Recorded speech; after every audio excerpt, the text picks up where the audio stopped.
Hello, hello, hello, everyone. Welcome back to yet again another Workflow Wednesday. I see you guys out there in chat. As you guys know, I am your host for these type of events, Fusion Phil over here at jitcadcam. Elijah, you finally made it on time. That's awesome. I hope you're bringing me some good content today to share. It looks like I'm a little loud on my audio. I'm going to get myself turned down. You guys hear me okay out there? No problems, no issues. Awesome, Chuck. Great to have you here. Same with Luke. Wednesday. What you got going on Wednesday there, Elijah?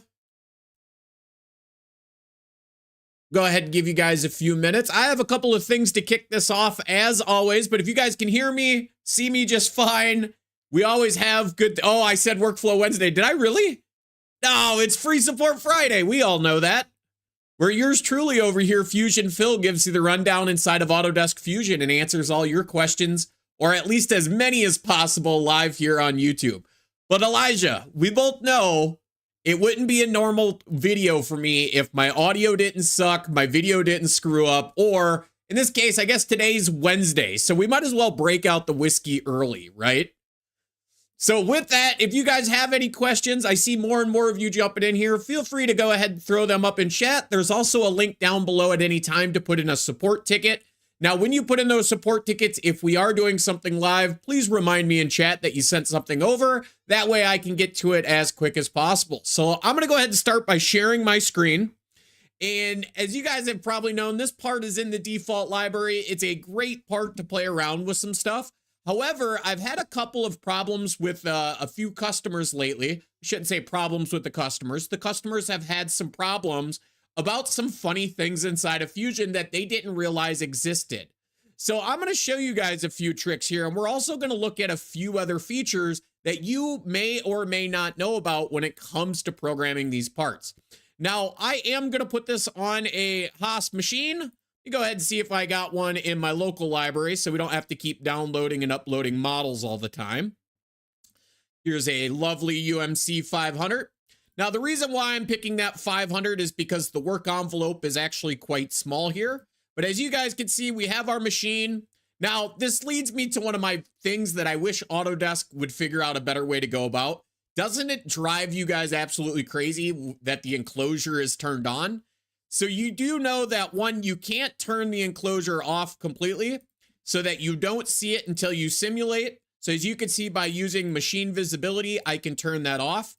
However, one of the caveats is when you're trying to place your part, as you can see, the enclosure is still on. Now, you can fix this. I'm going to have to go to an empty file in order to fix this. But if I switch to the manufacturer workspace, we're going to go into the machine library. I'm going to find that machine I just picked. Again, that is that UMC 400. Maybe I'm crazy and I don't see it right now. Oh, we're on the 500. That's right. So we're going to go ahead and edit this in Machine Builder. And what you're going to see me do here is I'm simply just going to turn off the enclosure, and then we're going to finish this out. So what that is going to do for me on the other side of things is it's now having the enclosure turned off from the design visibility, right? So again, we can now close out this lovely library window. I'm going to go back to my part file. As you can see, we need to update to bring through the latest. And again, this is just a trick for some of you guys out there. Now you can see we don't have an enclosure, but I can still see everything else that is selected. And the same when you go to edit and place your part. As you can see, you no longer have to fight with things that are in the way. So with that, let's go ahead and now do some things with the tool pathing, right? So by default, we do have that normal tool path in here for facing. Now, something new to Fusion that only works on certain tool paths is the ability to modify your leads and links. Now, I'm going to show you something here where on, again, certain tool paths, I don't know why this was just the topic of discussion this week, but normally you have things to automatically set your clearances. However, in the 2D world, you're missing some that are a little bit more valuable. Now, what that could be at the end of the day is if I did a deburr toolpath based on 5-axis, what I want to get you guys is a toolpath so you can see it.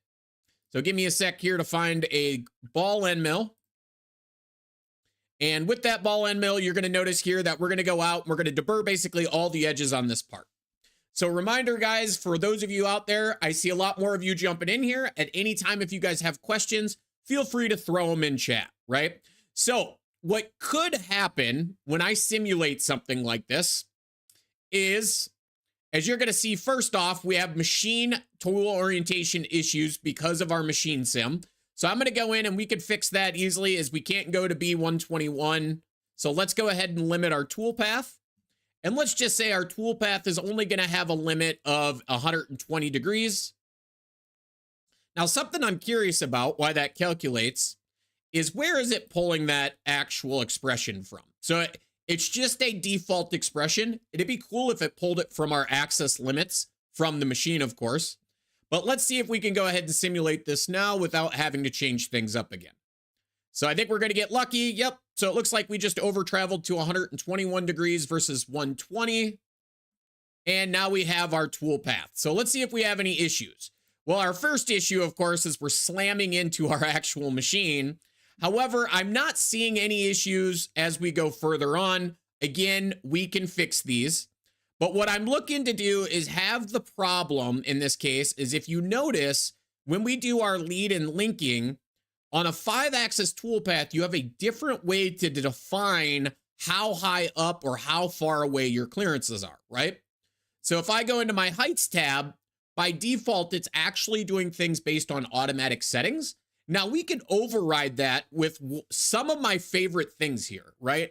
So when we talk about 4-axis, you might want to do a cylinder clearance. When we talk about 5-axis, you might actually want to do what's called a sphere clearance. Now, what that allows you to do at the end of the day is to create your own sphere from, in this case, let's go ahead and go based on a model box point. And let's say I use the bottom center point, right? Now, again, you have the full range to go through and set these based on whatever settings you want to use and to define whatever that size is. So again, as you guys are seeing, as I'm seeing model OD in this case, again, we could go back to automatic. But as you're seeing is, when you work down these lists, I can't stress this enough, and I can't wait to be in Houston here in a month. For those of you that don't know, we actually are doing 2 back-to-back weeks of Fusion training in Houston for free. Now, these are beginner classes for any of you out there wondering, but the idea is you always start at the top of the page, because what you're noticing is, as I change things here, it is affecting things further down on this actual tab or page, as I said, right? Same thing goes as, I know a lot of people kind of got a little upset when Fusion moved the multi-axis tab earlier in the process. Well, if we work left to right, there is specific things here that, upon toggling things in multi-axis, actually will affect things later on in your toolpaths and your options. So again, we're going to go back to 5-axis. I'm going to set this back to a sphere. I'm going to base that sphere off my model bottom. Now, I like model bottom in this case for this part. As you're seeing, it gives me nice clearance all the way around. Again, we could say model OD, or I could even type in a custom diameter. Maybe I like a little bit more of a solid number. And let's say we exaggerate it to something like 15, right? So again, based on this toolpath, I am manipulating how we're rapiding from location to location. Now, what could happen on some of you with a small form factor type machine, trying to force this here, so bear with me, guys, is we can actually cause machine over travel problems based on that information, right? Now, we could also do things that would allow us to manipulate. So it doesn't look like we're actually going to get an over travel here, which we luck out. We have plenty of clearance on the Haas to be able to get down inside that part and tilt around. And as you guys are seeing, the leads and linking moves is making all the difference on how my tool actually gets from location to location. So if you really wanted to speed things up a ton, and now here, I think we're hitting stock in this case when we come into champ for this. And that is exactly what we're doing. So again, looking at our issues, as you're seeing, is we have an XC collision. That is our actual machine hitting. Now, again, guys, if you need a machine sim build, feel free to reach out to us, put in a support ticket. My sales guys would love to hassle you about all the information, but this is why simulation is so important, right? So I could make that decision right here that I need either a longer tool or I possibly need a higher riser. But it still goes back to the same, is you have the ability to manipulate your leads and linking moves, especially in your clearance height on 5-axis toolpaths. Now, it can get better than that at the end of the day, where instead of being able to change that there in that menu, we could actually go to leads and linking here.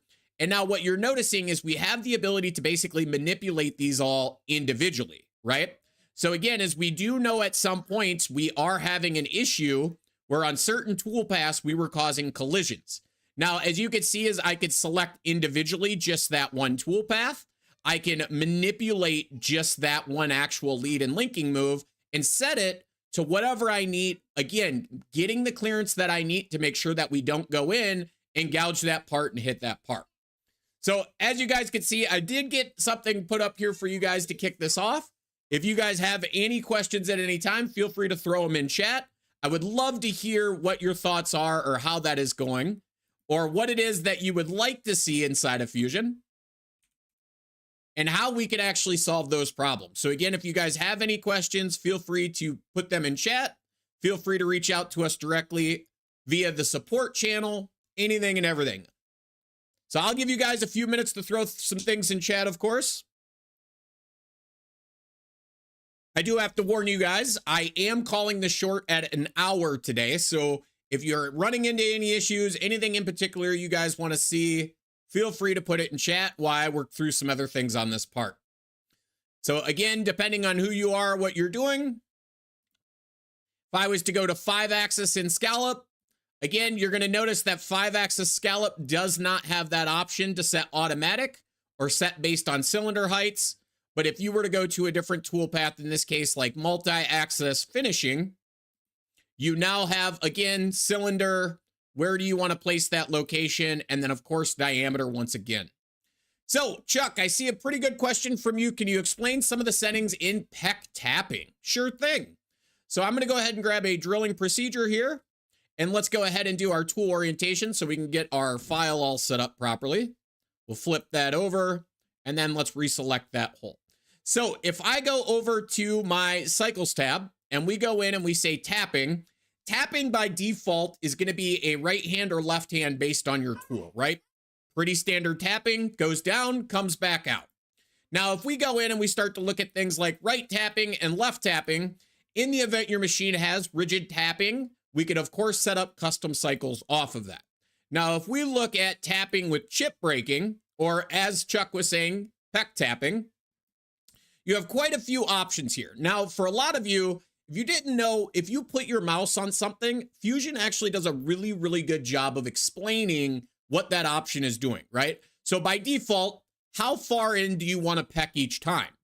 Now, second thing is pecking depth reduction. Deeper you get into a hole in some cases, you might want to reduce how much of a peck you make. And the reason for that is you're starting to engage more flutes possibly. Now, moving on a little bit further, minimum pecking depth. Again, we can give this a minimum. This would reduce the amount to a certain specific amount. So again, if you're doing a pecking depth reduction, it's reducing over each peck until it meets a minimum pecking amount of such. So if I actually wanted to peck at 250 here, and let's say I want to reduce by 50, and then the last thing I want to do is never peck less than 125. Basically, we go in the first time 250, the next time would be 200, and then the third time would be in for 150, and then we'd eventually hit that 125, right? So again, as you guys can see, we're just moving a little bit further on. Now you do have a chip breaking distance. This is your back out from each peck. So again, as you go in and then you retract a little bit and then go back in, and then dwelling is nothing more than a pause. So Chuck, I hope this helps you out at the end of the day. Again, the idea is as we're going deeper into that hole, we could always reduce the distance that we're pecking each time, especially if you're trying to clear chips out and stuff of that nature. So we're going to go ahead and cancel that out. I see a few other questions coming in. So you're going to send a model to me. Awesome, Elijah. Look forward to it. So I will be visiting the OScrap link here in a little bit. However, we are currently waiting the latest update. So give me 1 sec here as I need to check it because we were having a little bit of a glitch with it today as we're looking to release the next version. I don't have the stable build right now on my side. I only have the prototype version of the new stuff we're trying to do. But how about multi-tooth MPT thread milling? Sure thing. So as you're going to see is I'm going to go ahead and pivot. And Elijah, I see that you just sent that. Chuck, glad to see that I can help you out there. You know what? While we're talking about actual tapping here real quick, we're going to actually switch gears to drilling because I saw this on Facebook and it's a really good example. So if you were drilling, right? Now, there is a difference between deep drilling and basically chip breaking, right? So if any of you don't know out there, chip breaking means we're going to peck in. And this is the big thing, right? So a lot of people were confused about accumulated peck depth. So what is happening is kind of like we talked about a reduction peck and tapping, and then we're basically getting to a point where it's only going to peck a certain distance. In this case, again, we have maximum depth pecking. We have a reduction per peck. Again, get in those deep holes. You need to flush out some more chips. The minimum amount we want to peck. And then finally, you have what's called a cumulative. So when you're doing something like drilling something fast and peck, at some point we could actually trigger it to do a full retraction back out of that hole. And with that full retraction, it allows you to clear the chips out and then go back in and start pecking again based on your dimensions or your peck depth. So again, a little bit different. Now, this has caused problems in the past. If you're doing peck drilling, I can't remember if they fixed the bug or not, but occasionally you get a toolpath error where it's something along the lines, the accumulative pecking depth is equal to the same distance of the depth of the hole, and it causes some errors in your toolpath. So just keep that in mind. So let's go back. Let's look at the MPT thread milling, right? So again, I'm going to go ahead and say we're going to thread mill these holes. So are you talking on the mill or the lathe there, Tim? I'll give you a second to answer. So now multi-thread also. So are you trying to do like basically 3 leads of thread, Elijah? So I'm going to go ahead and jump over and see, because I see, there we go. Elijah did send in a part. So give me a second here. There we go. Give me a few moments here to get this downloaded and pulled in. Pro tip for any of you guys out there also sending in files here. Let me get OBS pulled back up. When you're sharing a file with us, you don't have to export the file and send it over. You guys really only need to go in and say not export. Just told you not to do that, right? Share file link. And then from that link, as you guys can see here, I can throw this in chat for you guys.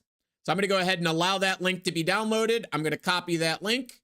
And then as you can see, that is a link that will share my file to anybody. And as the settings, I turned on the ability to download, or you could password protect this if you don't want somebody else to be having access to what you have.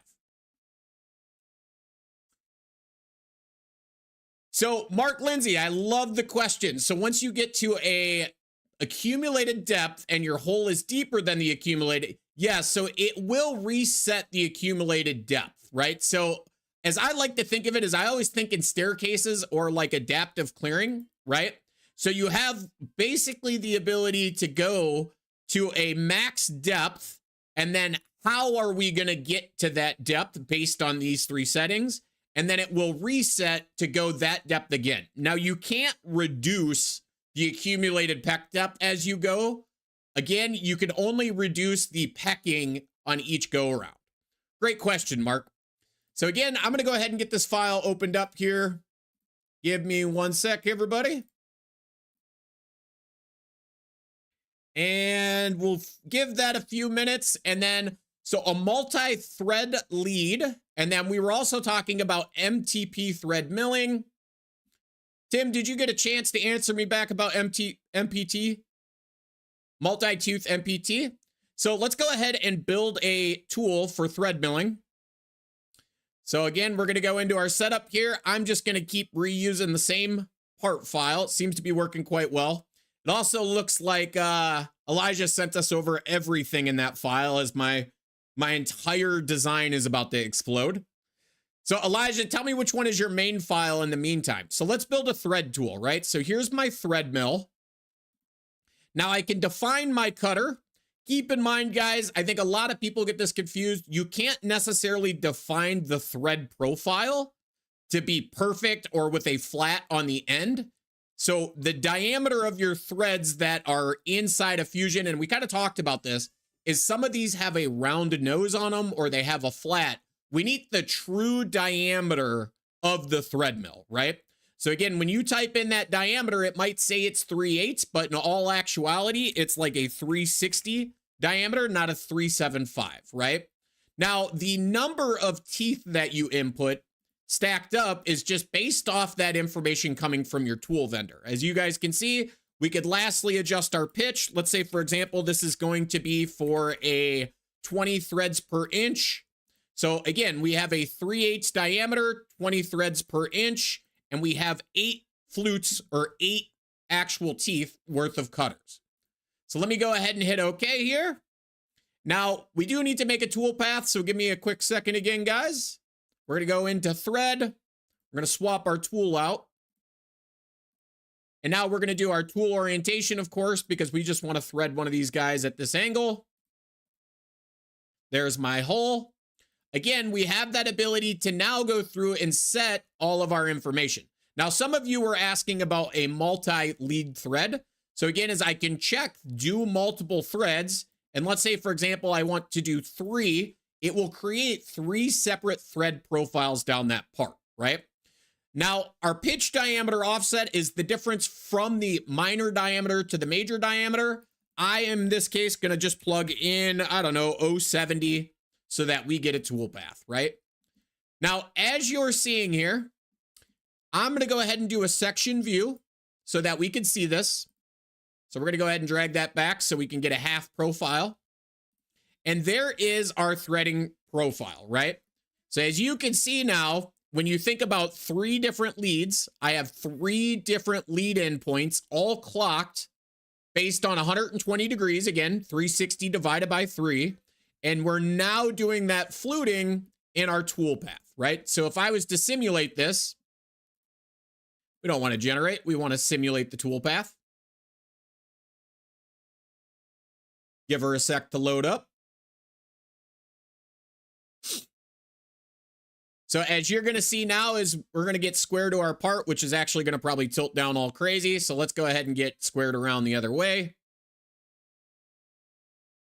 And now this is the fun of the machine being in the way. So again, guys, you have that ability to turn off the machine and not see it while you do everything.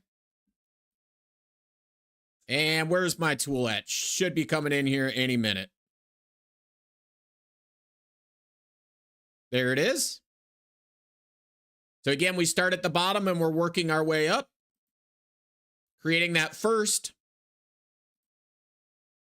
We get tilted around here. So now we're on our second lead. So if I was to rewind this. So that was our first lead right there. Here's our second lead coming in now. And then back for our third lead. Now keep in mind, my toolpath is currently set to tail. I'm not showing all, so you're seeing one disappear as we go because it only shows a tail of a certain distance. Elijah, you didn't have to resend the link. It's okay. I was just showing you guys a pro tip on sharing those files. So let's see what you got. So based on everything, it looks like he has the Titan Fix 401 first op is what we're working with. Now, he did send over some other information.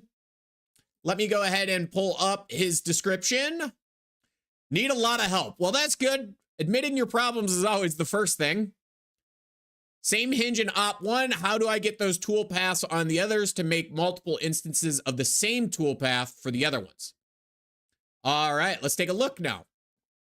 So it looks like everything kind of exploded here. But what you're referring to, from my understanding, is you're doing this first part here, and now you want to do, that's not it? You sent the wrong folder? I'll give you guys a second here. We're going to go ahead and evaluate his design. All right. Well, either way, check link. Okay, give me a sec here. Let me get back over. Again, if any of you guys have any questions at any time, feel free to go ahead and throw them in chat. I'm gonna have to create a new folder in here real quick. That will take a few moments to load up. Let me see here. All right, a little different on that one. Like it.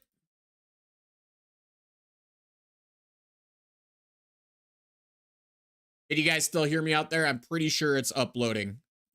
As you can see, I have that lovely black box happening, right?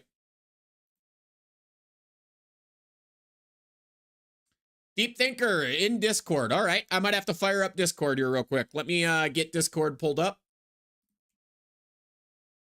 Actually, you guys don't need to look at the I'll be right back. You could just stare at my lovely mug. Or you guys, of course, can always support this channel in a lot of different ways. As you're seeing, you can go ahead and at any time buy me a beer if you find something helpful, or you could actually go out, just like and subscribe as well. We do currently have Autodesk Fusion currently on sale as well. So if you want to make jitcadcam your Autodesk reseller, feel free to do so. And let's get back to it. So it looks like that is not the file. It looks like the other one is opening right now. Upload started. Hey, quick question for any of you out there. Do you notice how I have this little square around my X now?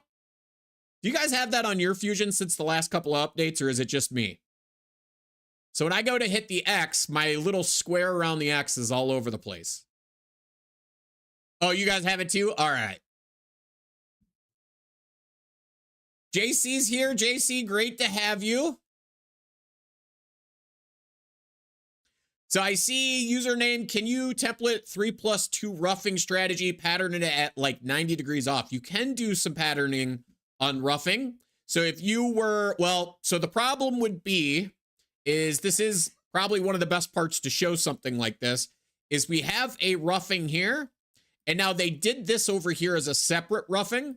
So if you knew the center of rotation from one to the other, technically, yes, you could pattern from left to right. Now, the pattern they have in place here is circular pattern around center of rotation, right? So their center of rotation, in this case, you could pull it from the bottom of your jig, or they're pulling it from this base of the jig. So if you knew the center of rotation and you wanted to go from this side to this side here versus around the part, you could actually pattern that as long as you had that access to work with.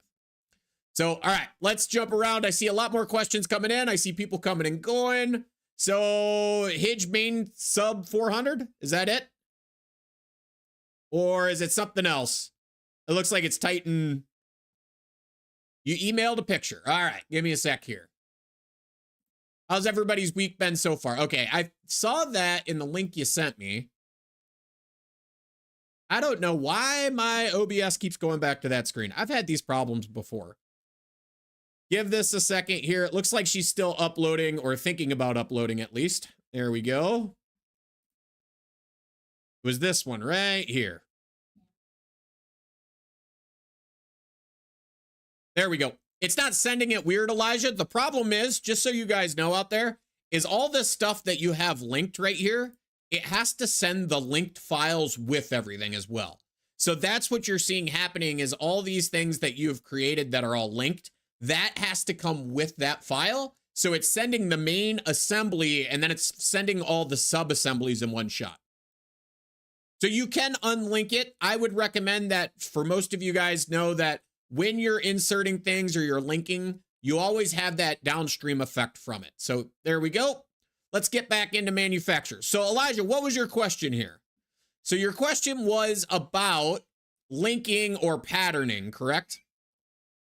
So it looks like all these toolpaths here are also linked back to when you originally programmed this, right? So are you referring to machine all the instances? Okay, so the problem is gonna be, because of the way this is linked, right, is the only real way you're gonna be able to machine both of these instances. You could go in and you could say set multiple work offsets and then 2. And then what would happen is when you post this one out, it would then go program the other one, right? So that would be the way that very simply you could set up and do everything. I will notify you guys what's happening right now is because of my syncing moves, it's turned everything else off. So how does it know the other one? So again, as if you set this first part here to G54, it's going to set the other one to G55, and it's something you're going to validate at the machine when you run it, right?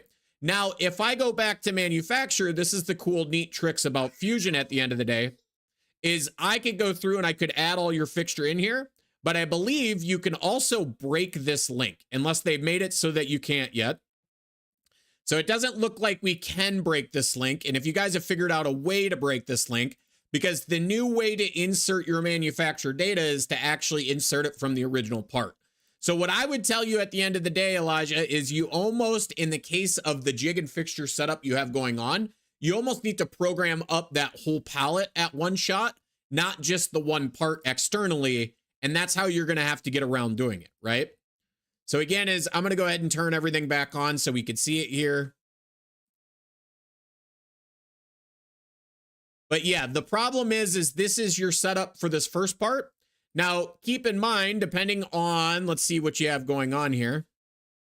So you have all of your different Z orientations coming through as well. So you could 100%, if I actually came in here and let's go ahead and we should be able to collapse all. There we go. Let's go up here. Collapse all. Now I could take the tool pass from that first setup, right? And I think we might be able to get away with there it is. There's the break link. This is what you need to use, Elijah. We need to break that link so that we keep our tool paths tied to that part. And now you can see my linking is gone. But if I wanted to take all of this and place it on the second part, now the key element here is we're not going to use two work offsets, right? So just so you know, this is patterning the G code and compensating the G code. It's not a separate work offset. But if I took all of these, and if you set this file up correctly, I could actually at a simple level do new pattern, and then a duplication pattern is going to be great here, where I could say, here is my source off this corner, and now put everything else on the second one based on the same corner reference, right? So now what I have is a pattern of both of those tool paths from one to the other, right? So again, when you post that out, that is one G54. So again, another pro tip here for any of you out there that don't know this is, given he has this lovely hole back here, you could actually set your G54 top of this face off that center lug if you know where these parts are in space, right? So that duplicate pattern, super handy. Another one that works out really, really well, it's actually called component pattern. So I've talked about this a bunch for a lot of you out there, is component pattern. The secret to component pattern is, one, you have to have your parts as components, right? So as you can see here is I need to pick the correct component, and then I can pick a target component, and that will also pattern one to the other. Now, in this case, it's not going to do it because I'm not picking the component, right? He's got a lot going on in here, but component pattern would also be another really good option. So yeah, we got to go through and turn everything off, right? So that's the whole thing. This is why I like the synchronization button. And this is also why, in my opinion, is if we set this up properly and show things like your fixture, which I think you had your fixture here. There's the main plate. Here's your table. Technically, you wouldn't need the VF1 table because we would use Machine Sim to place that. And then we would have to find there's your blank for Op1. We would put your Mighty Bytes and everything in there if they're not there. And then your stock from Solid, of course. And you should have your stock in here if you've designed this like anything that I've done, right? So where is your stock? Hinge stock, right there it is. So now you guys can see when I turn on and turn off my synchronization, that's when it's going to jump back and forth and turn on and turn off the different parts, right? So as you can see there, there's that part that's placed everything just fine. Now, if you were to add these models in, again, this is a completely different way to look at this, is you should have, I'm assuming, a setup 2 model, correct? So there's window hinge 1. Where is window hinge 2? Right there? Nope. Yeah, that's it. Okay. So if I go back to my setup again, instead of doing a pattern, I'm going to, in this case, add in that component for my second hinge. And let's just do this the right way. So we're going to say it's this hinge and that hinge, right? So there's my two hinges. And now my stock, again, we have our first stock selected. So I need to find that second stock now. If you guys know where it's at, feel free to point it out, unless he doesn't have it in here. There it is. So again, you now have two stocks, two parts all in one go. We wouldn't actually need a pattern. So I'm going to go ahead and drag this up and out. Let me go ahead and do that again.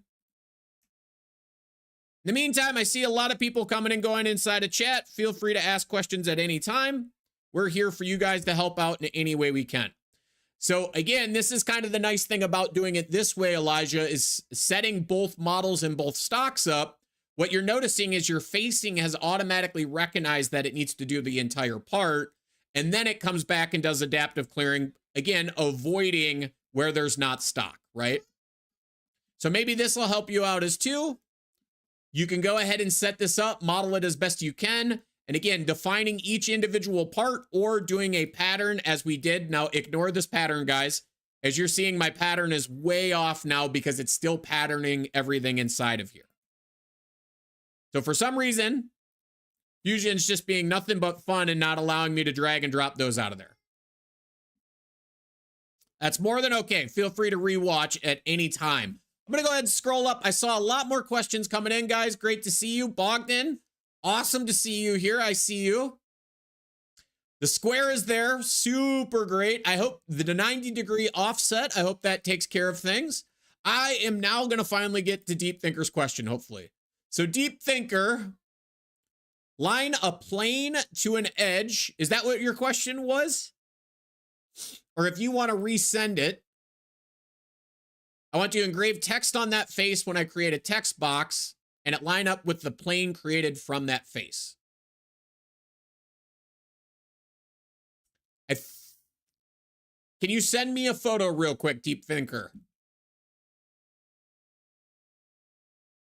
Are your Mighty Bite grips okay? I mean, I don't. So when I model everything up, you kind of have it all here, right? So again, is when we look at your stock, just go to design. It'll be a little easier to see.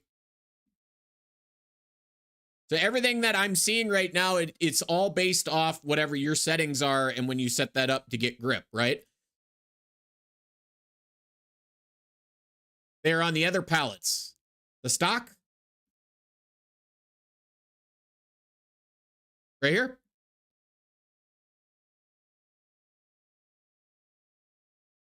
I mean, it all looks more than fine to me. Yeah, I mean, as long as when you go to tighten those down, you get a good grip on all your parts, there's no problems.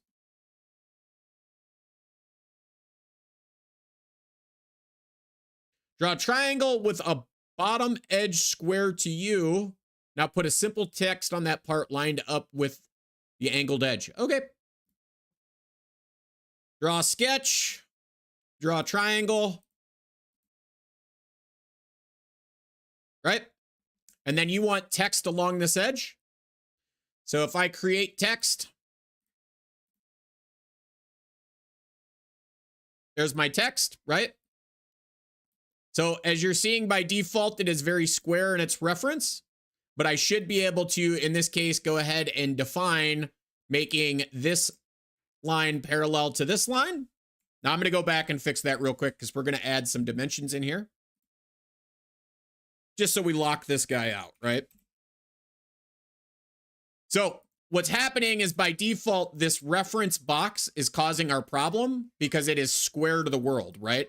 So unless you fix the constraint of this guy being square to the origin, I don't think you're going to be able to actually set something like this line parallel. Actually, we are. So as you can see, by using a parallel constraint in the construction line, just like that, I was able to rotate my text square to that edge.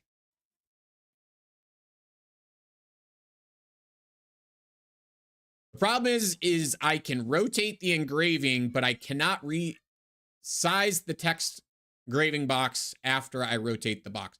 You should be able to. So as long as you're not fully constrained in any way, you should still be able to drag this around. Now, keep in mind, for a lot of you, if I double click that text, I may want to align to center and middle so that I could do something like set true distances from one end to the other, right?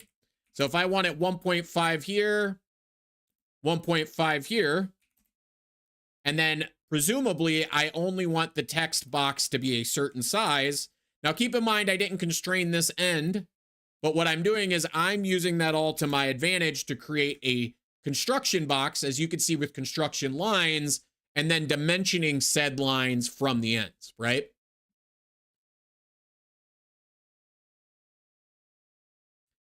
No problem. We'll go ahead and back up and we'll do it all over again. So again, what I did is once I created whatever I wanted, so what I'm going to do is I'm just going to draw a line at an angle this time. And then we do need to give it a dimension. So let's go ahead so it doesn't move on us. So let's say this is 30 degrees, right? Now, if I go in and I create that text, I start by creating my text box. Now you can by default rotate it if you knew the angle. Now, in my case, I would leave it as is. Testy. That was kind of funny. So again, I'm just putting it on middle and center. And now I have that box to be able to control everything from, right? Now, keep in mind, I accidentally hit enter here. That's why it's off center. So I'm taking out that. But if I use something like a parallel constraint and one of my construction lines making it parallel to that edge, it has now flipped itself over, right? So again, depending on how you want to dimension this, want this edge here. Let's say I only want this to be 2 inches long. As you can see, I basically have full range over setting my dimensions and controlling where that is or what I'm going to do. So Deep Thinker, I hope that helps by using just nothing more than a parallel constraint, being able to turn it sideways using those construction lines.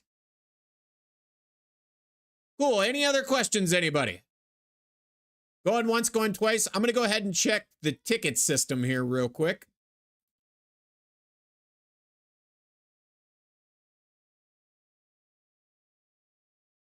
There we go. Awesome. Glad to help. So again, to any of you jumping in here, jumping out, if you guys have questions at any time, feel free to throw them in chat.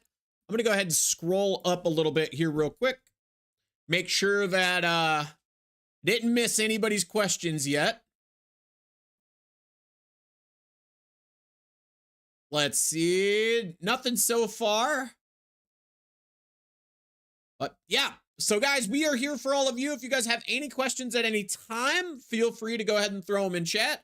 I think now that things have slowed down for a brief moment, I'm going to take this opportunity to go ahead and do my favorite thing, which is not drink a beer on stream. Well, that would be my favorite thing, but crack open a nice cold energy drink with you guys because I appreciate all the beers and all the steaks you guys have been buying me, and I continue to enjoy them as much as possible.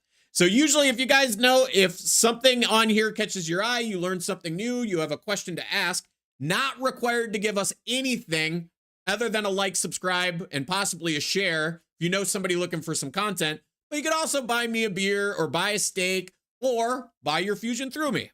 So with that, I'm going to go ahead and enjoy this here real quick.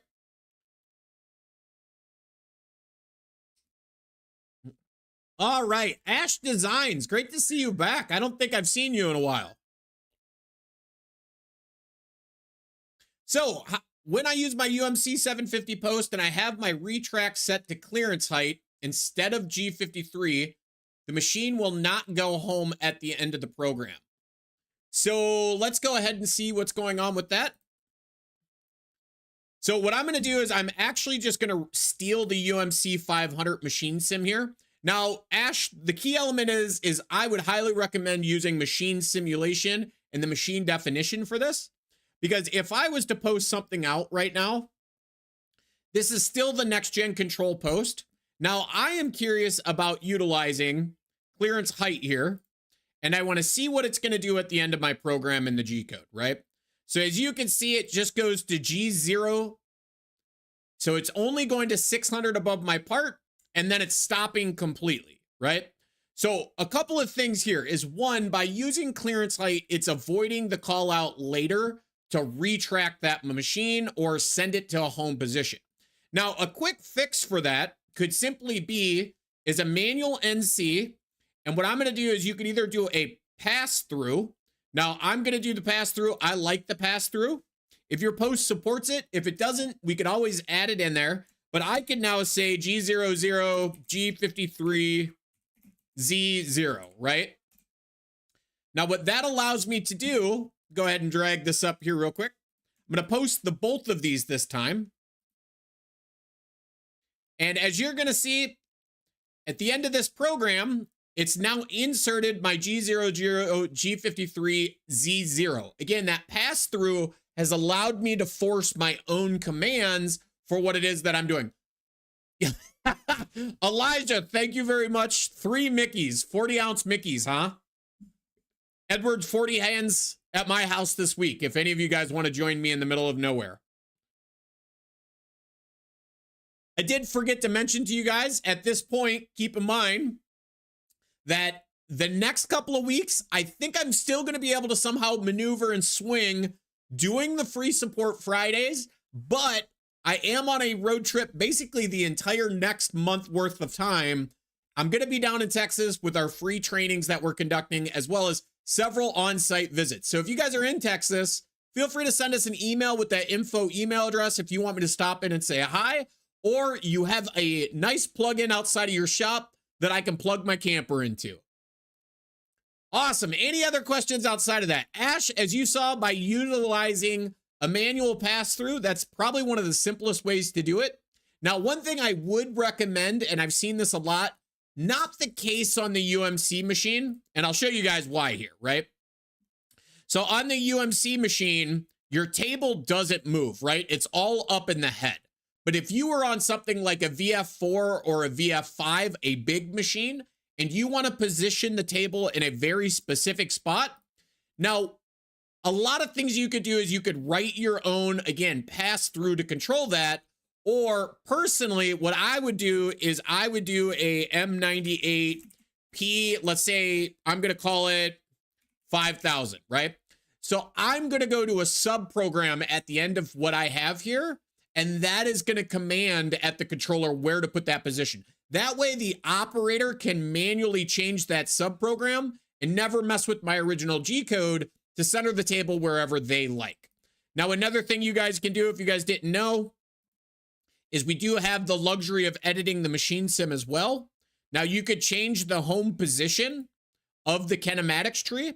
So I see this one a lot is I need to get all of my Z height out of my machine. So maybe I come in and I say, you know what? I actually have positive 3.2 travel, and I would like the home position to always be at that Z height clearance, right? So if we go ahead and simulate now, once again, we should actually see that machine is above the tool changer. That's if I didn't turn off the tool changer when I did everything else. So give me 1 sec here to see what we did when we errored everything out. So we are erroring out, and the reason why we're erroring out, as you guys know, is we are way too high up and we're causing a collision in this case of this machine. So again, something to keep in mind. You do have that ability to see all that stuff in real time, but I've set the dimensions way too high in the case of the UMC 500, and we're actually probably slamming into the top somewhere, which is what it looks like at the end of the day.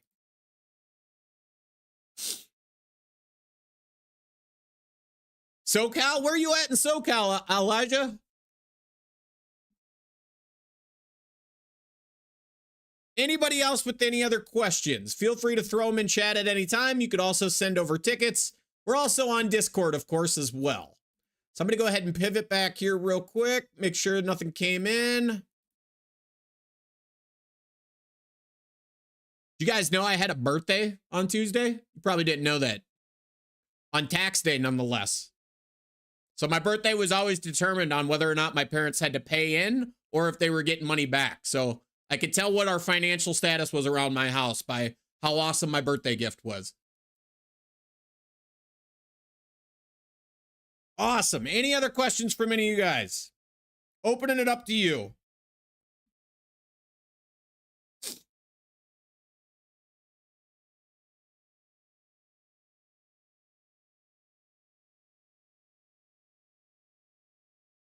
Going once, going twice, no questions.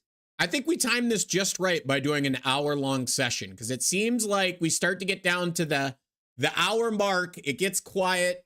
We don't hear anything from you. Ventura? All right. I spent 8 years in the San Diego area. I do have plans to make my way out there one of these days.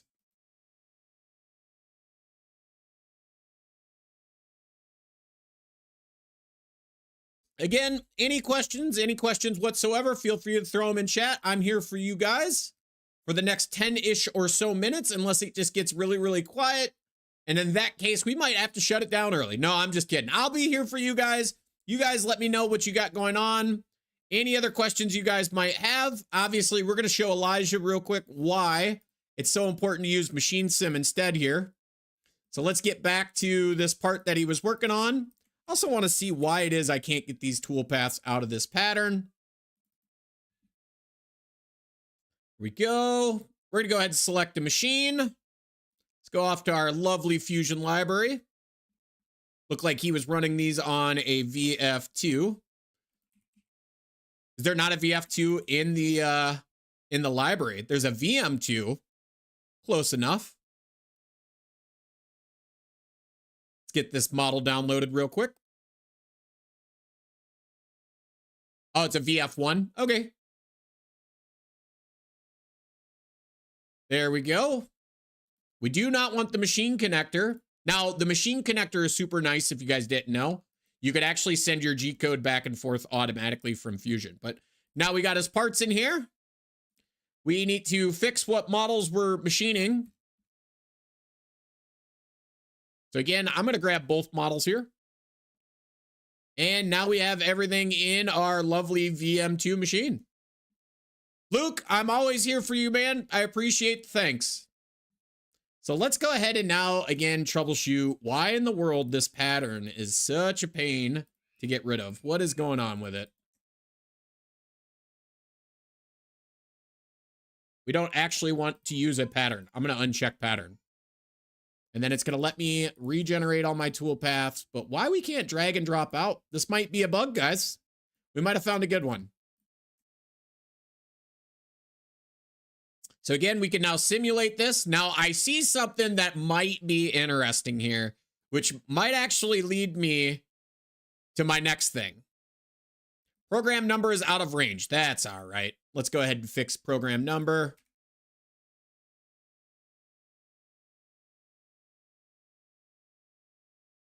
There we go.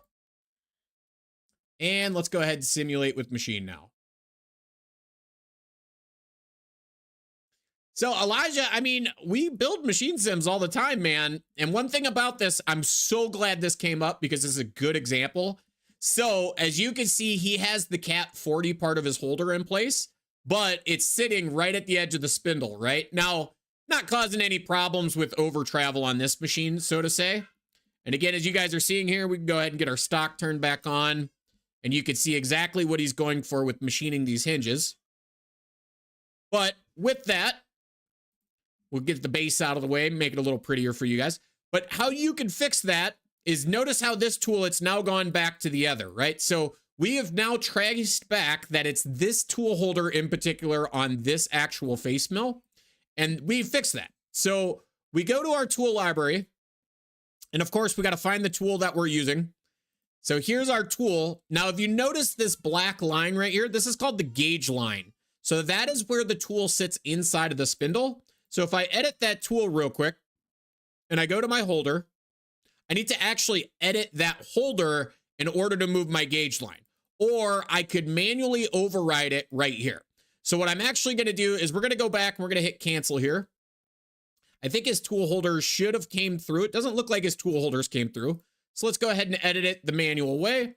Now, if we were editing that holder in itself, which is kind of funny that you can't actually pull out that holder. So I'm going to extract his holder here. And we're going to see where that actually ended up. If you guys know where that went, feel free to chime in at any time. So it looks like it's actually right here. So now we can go in and we can actually fix that tool. So again, I'm going to go back. We're going to edit that tool. holder geometry. So again, we want certain things above the gauge line. So as you can see, I've checked that box. It's moved that black line down automatically. Now, the only reason why I extracted the holder here and everything, so you guys know, is because his holder didn't come through separate. It was associated to the tool. So now that I've fixed the holder, I can go back into his actual tool, reselect that new holder, change the gauge line, and then from there, as you guys are going to see, is if we go back in and we hit that simulate with machine, give it a sec here to load. Notice how my face mill is now sitting nice and pretty up in my spindle. So I'm glad we caught this in real time. It always super helpful, right? Any other questions outside of that? Oh, we got Ash Design with a question there. I almost missed you, man. When you do a parallel and select multiple surfaces, is there a way to force the tool to machine bottom up? So first and foremost, Ash, I would recommend highly that if you're picking surfaces, that you should not be doing that. You should be doing stuff with containment boundaries first. But let's go ahead and get a 3D parallel on here, right? So I'm going to go ahead and hit my parallel toolpath. And what I'm explaining to you guys, if any of you are wondering, is he's talking about selecting surfaces down here. You never actually want to do stuff down here until you've achieved as much as you can up here at the top, right? So in this case, I am going to select these little areas right here that I want to machine. So as you're seeing me do, long before I ever get down to picking surfaces, I'm actually picking those areas there. And we're going to go ahead and give this a ball end mill. And I want to get my toolpath where I want it long before we adjust anything, right? So as you guys can see, we're machining up and down that surface. So if I wanted to set everything to do horizontal passes instead, we'll pick a direction. And now we're machining across the part. But if you notice, on some of these, we're going bottom up. And then over here, we're going top down, top down. So depending on our toolpath, we have the ability to determine whether or not we start bottom up or top down, right? So again, is we could do up down milling. So we could actually say up milling to go up surfaces. Now, keep in mind, there is in some tool passes the ability to order bottom up. As you're seeing here, we have simple ordering. And I just had a mad child run through. So give me a sec here real quick. But again, depending on your toolpath in itself is going to determine what direction it goes, right? So again, is you have one ways, both ways, the both way zigzag. We have the ability to do up milling or only down milling. So if we say up milling, it still did not fix our problem. And the reason is we can't individually order which way these guys start, right? So this is where in some cases, if we duplicate our toolpaths using Control D, I may remove these couple over here. So give me a sec here real quick. So let's go ahead and delete this guy and delete this guy. And now what we found in the past, again, we're still going top to bottom, but here's a trick, right? So if I go into my directions tab and I actually say 180 here, what's going to happen is it's going to flip that toolpath 180 degrees. And then it's going to allow me to go up milling in this case, or start from the bottom up. Now, the reason why it's doing that is if you think about this original toolpath, is it's not necessarily thinking starting bottom up on parallel. It's actually just working left to right in this case, right? So it's always starting from the furthest point right and moving left. That's why we're not getting everything from a bottom up. If you wanted a true bottom up toolpath, we would have to shift gears over to something else. Now, if I go to Contour, I believe Contour does have order bottom up in this case. And that would be a different way to look at doing that toolpath. Again, starting at the bottom and working its way up.